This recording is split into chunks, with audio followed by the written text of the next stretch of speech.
Hey there, it's Derek. I wanted to say thank you for watching the very first Lost One Project interview with Travis.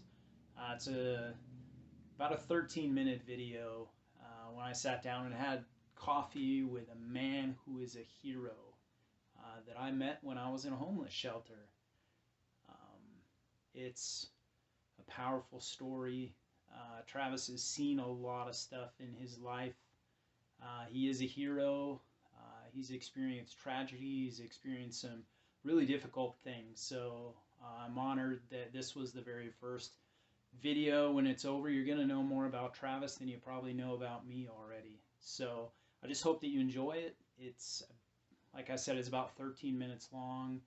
It's taken in a coffee shop, and there's some echo in the background that can be a little bit distracting. Working on learning how to edit video, and hopefully they get better in the future, but it's the content that matters. It's the glory of God that matters in this man's story. So I hope you enjoy it, and please, please, please leave comments, leave prayers, encourage Travis. He's excited for you to hear his story, and so am I. So sit back and enjoy.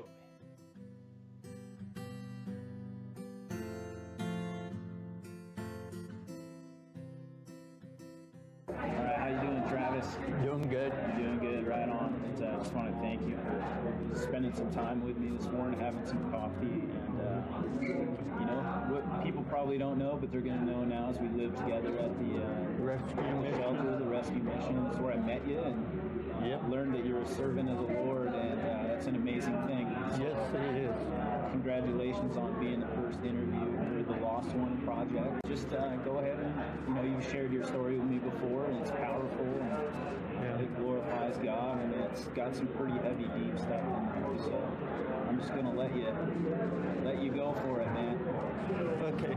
Well, when back in 95, 94, I wasn't a believer. I knew Christ from the time I was 5 years old, but I didn't accept Him for a long time until I was 24 years old. But when I was 21, I lived here in Billings, Montana. I worked at the hospital as an EMT. Oh, wow. And I was going home from a double shift, basically up 25 hours. And that day, something on the inside of me said to go home on Rimmer. Like take a different road? There was a water on the ground, about 9 inches of water. Where was the water from? A wastewater ditch. They have it covered now, but it was a wastewater ditch. And it flooded, and there was a down power line. As I was going by, I seen a little kid fall into the water with the live power line. Oh my goodness, the live power line. I jumped over the fence.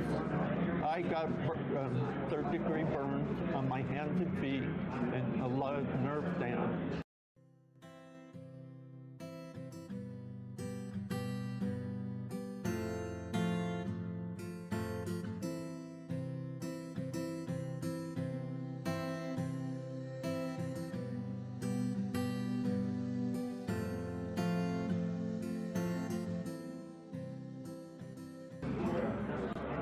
But now he's almost 27 years old, and he's finishing med school because he tells his mom that it was because of me that he went to med school. This is where I shared with people that you're a hero, man. So you saved a young man's life. Yeah, but I did not take the credit for it. I didn't want the credit. I was, in my opinion, I was just doing my job I was trained to do, and that was save life. What happened to you as a result of this? I had third-degree burns. I stayed at the mission for 2.5 years getting skin grafts, not being able to work. Lost my house, lost everything. And But I wasn't a fellow believer. I didn't believe in Christ. At that time, you didn't? No, I did not. Yeah. It would be another 3 years before I accepted Christ into my life. So you went through a lot of physical stuff. And anger, because I couldn't work. Yeah. So you saved somebody's life, but at the same time, it was painful for you, and it was a tough time. Yeah. That's good. So tell me about what changed, what happened to open your eyes a little bit to faith? Because you grew up in the church, right? Yes, I grew up, but I was overseas for 2 years. Yeah. Doing the flying nose zone over Iraq, fueling aircraft from Turkey. But I moved back here after came here, and I met this lady, and she was going to college up here in Billings. She is from Colorado. We became friends and started dating, and she started sharing, not preaching, but sharing the Lord and what, because we dated for 6 years. And in 1997, we got engaged. And the day we got engaged, I accepted the Lord into my heart with her guidance. And then 2 years later, on Christmas, December 23rd, 1999, we were heading down to Denver to get married in January. Spend Christmas with her family, and her dad was going to marry us because he was a pastor. And on the way there, we were in a major car wreck. A drunk driver hit us on the interstate. We were going 75, and they were going between 120 to 140 miles an hour. So this isn't just a little car wreck, it's a major. It killed 3 people.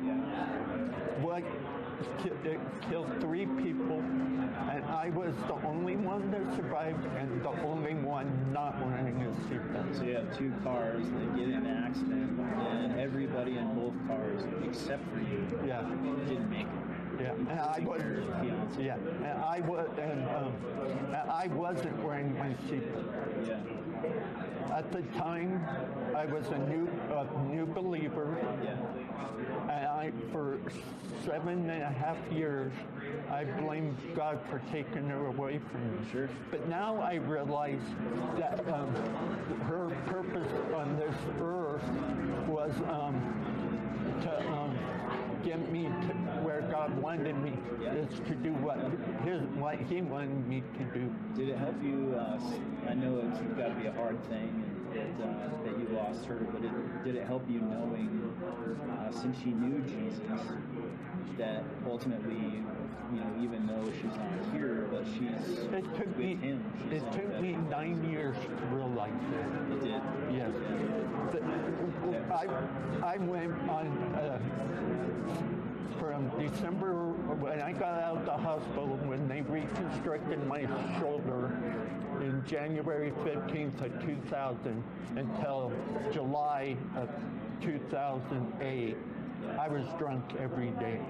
So alcohol came into the picture. Big picture. So we share that in common. Alcohol's a tough one. And I was, to be honest, I was trying to kill myself. I was using the means of what caused my pain to kill it. But then in July of 2008, something in my heart was on my heart that I didn't like the taste of it. I don't crave it. And that's the only reason for that. It's because of God taking that out of my life. Amen. So this is something I really want to stress with this project is He can literally take that away. He can take that craving. Yes. He can open our eyes. He can show us that. True. But also we have to be wanting to get rid of it, and that's where I was. I got tired of. I wouldn't be in this if I had the money I drank. $30 a night, 30, 50 bucks a night. Yeah, me too. I want for 7 years. I want to be in the situation. I would have had the money put away. So that kind of contributed to the homelessness and to the being able to the first time, the second time, yes, it was contributing. But this time, I listened to God because I became homeless because of health, medical reasons, because of my shoulder. Not just a lot of people have this notion that people that are homeless are addicts, or people that are homeless they've got mental stuff going on, which is true. That's a true part of it. But there's a lot of things that, like financially, bills, medical bills, where you had a lot of medical bills. Yeah, because I had this surgery, total reconstruction surgery in July 3rd of last year. I lived off my savings, what I had saved up from work, not in investments, but it ran out in October, in 4 months, or 3 months. So how did, at this time, you still have a lot going on, or had a lot going on that was maybe setting you back, but how did your relationship with God grow? What does that look like? You got a Bible sitting right next to you. When I came in, you were reading the Bible. Well, because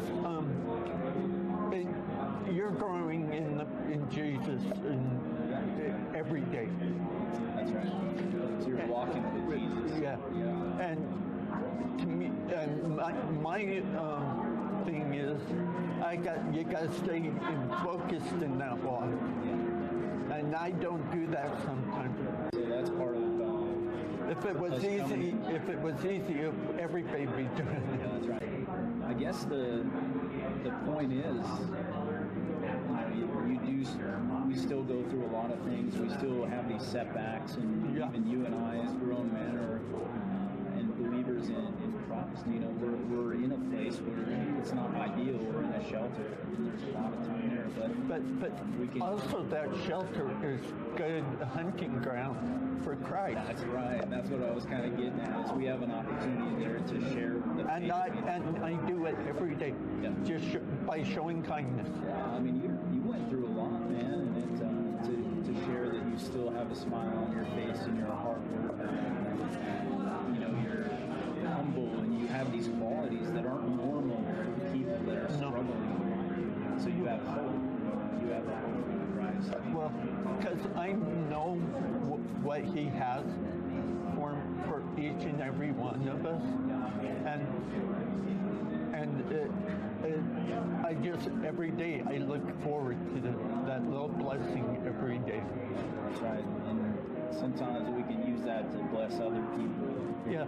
Your story is an encouragement to me, and it'll be an encouragement to a lot of other people that are struggling. So I guess with that being said, it's a question that I think is important. I want to show these videos to people over coffee, just to show them that there are people out there that have a hope in Jesus, no matter what they're going through. So, if I were to show this video to somebody, and I guess, what would you say? What would you say to somebody that was watching this over coffee and that maybe is going through a struggle, homeless, or addicted? Just keep in good fellowship with fellow believers, and don't be hard on yourself. And you just got to let things flow. So if you're struggling, if you're going through it, there's hope. There's hope. Just show. It takes time, but just show. Just know that there is inspiration and there's people that care about you. Yeah. Because it's about caring. So when you're in the mission and you see people going through struggles, I've seen you encourage them and come by their side. Yeah. That's good. All right. So, yeah, Travis, I appreciate your time. And thank you. We'll do it again. And, yes. Just I'm grateful that God's done a mighty work in your life.